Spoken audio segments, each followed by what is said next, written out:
sont quand même faire partie intégrante du succès, quoi, d'avoir... Oui, exactement. Bah, pour moi, c'est mon équipe. Je joue avec Football-Gotteron, donc que je sois dans l'équipe ou pas, enfin que je joue ou pas, je fais partie de ce succès. Ouais. Maintenant, c'est vrai que quand tu n'y es pas forcément dans le groupe, au début, ça m'a aussi fait bizarre parce que je suis quelqu'un, j'aime être assez présent dans un groupe.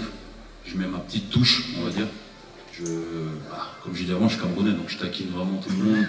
Je parle pas mal. Et quand tu es un peu exclu du groupe, parce que j'ai passé 3 semaines en rééducation, tu perds un peu ce côté-là avec le groupe. Okay.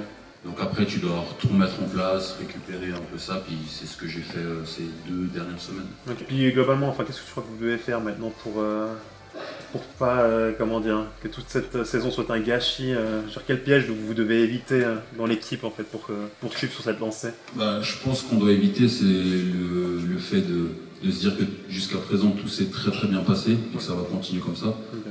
Donc il faut se dire qu'il ne faut pas qu'on reste sur notre nuage, mais qu'il va falloir bosser, que tout ce qu'on a fait auparavant, maintenant c'est derrière nous, quoi. Maintenant il faut voir vraiment vers l'avant et puis travailler dur, parce que les playoffs, surtout ok, parce qu'il n'y a pas forcément en foot, c'est que c'est beaucoup mental. C'est-à-dire que ces 7 matchs, c'est vraiment comme un combat de boxe, quoi.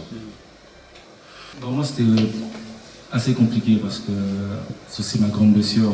J'ai jamais eu une blessure, comme Dave a dit, aussi longue.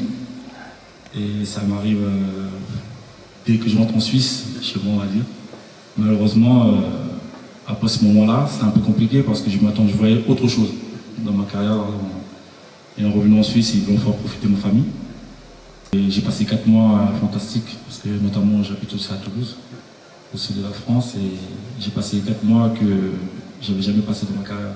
En fait, j'ai redécouvert une vie, en fait, une normale, avec mes enfants, et on voit les choses différemment, en ce sens-là. Mais ça m'a beaucoup aidé aussi, en fait, de passer ce moment avec eux, parce que je pense que si je serais resté en Suisse, notamment c'est chez moi, mais mes frères et sœurs, mais si je serais resté en Suisse, j'aurais vécu peut-être différemment.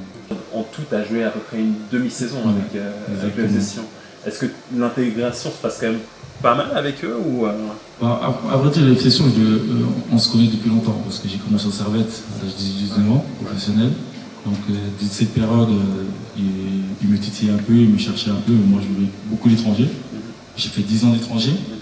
Et après, dans mon projet futur, c'était de rentrer un peu en Suisse parce que j'ai pas pu voir autant ma famille, frères et sœurs et maman. Passer un peu plus de temps avec eux, et notamment, enfin mes enfants, de temps à autre, pouvaient me rejoindre parce qu'on avait un projet de pouvoir vivre à Toulouse dans le futur. Et ma femme voulait travailler aussi. Et dans ce sens-là, donc pour moi, c'était plutôt une idée de vie long terme.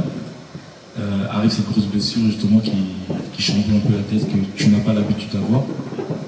Et ça change ton confort, et directement la force qui est dedans, c'est que le temps passé avec ma famille, et j'ai bonifié ce temps aussi parce que j'ai fait pas mal de rencontres, j'ai fait des formations en fait qui m'a permis de ne pas trop y penser. Et comme je suis une personne qui a beaucoup dans l'engagement et dans le travail, donc j'ai directement en tout cas, j'ai su ce qu'il fallait faire pour que je puisse revenir. Donc le travail, la discipline, et j'ai profité du temps qui m'était donné aussi de passer avec mes proches.